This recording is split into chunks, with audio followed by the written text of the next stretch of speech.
സാമ്പത്തിക പ്രതിസന്ധിക്കിടെ 16 കോടി വകമാറ്റി തിരുവിതാംകൂർ ദേവസ്വം ബോർഡ്. അതേസമയം മുഴുവൻ ക്ഷേത്രങ്ങളിലെയും കാണിക്കവഞ്ചികൾ പൊട്ടിച്ച് ജീവനക്കാർക്ക് ബോണസും ശമ്പളവും നൽകാൻ നീക്കം. ഇത് സംബന്ധിച്ച ഉത്തരവുകൾ ജനം ടിവിക്ക്. ഓണത്തിന് ജീവനക്കാർക്ക് ശമ്പളവും ബോണസും നൽകാൻ പണമില്ലാതെ വന്നതോടെയാണ് കാണിക്കവഞ്ചികൾ പൊട്ടിക്കാൻ തിരുവിതാംകൂർ ദേവസ്വം ബോർഡ് നിർദ്ദേശം നൽകിയത്. ദേവസ്വം അക്കൗണ്ട്സ് ഓഫീസറുടേതാണ് ഇത് സംബന്ധിച്ച ഉത്തരവ്. ഇതിനിടെ 16 കോടി രൂപ മരാമത്തിലേക്ക് വകമാറ്റിയിട്ടുണ്ട്.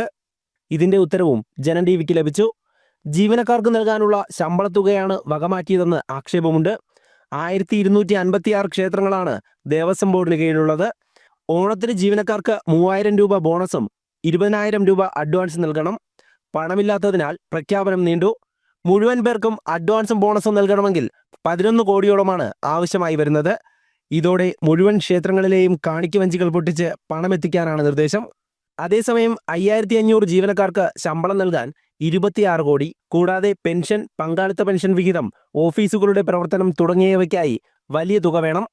ആകെ 45 കോടി രൂപ ആവശ്യം വരും.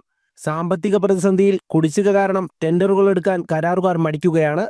ശബരിമല തീർത്ഥാടന ഒരുക്കങ്ങളെയും ഇത് ബാധിക്കാൻ സാധ്യതയുണ്ട്. ജനം, കൊല്ലം.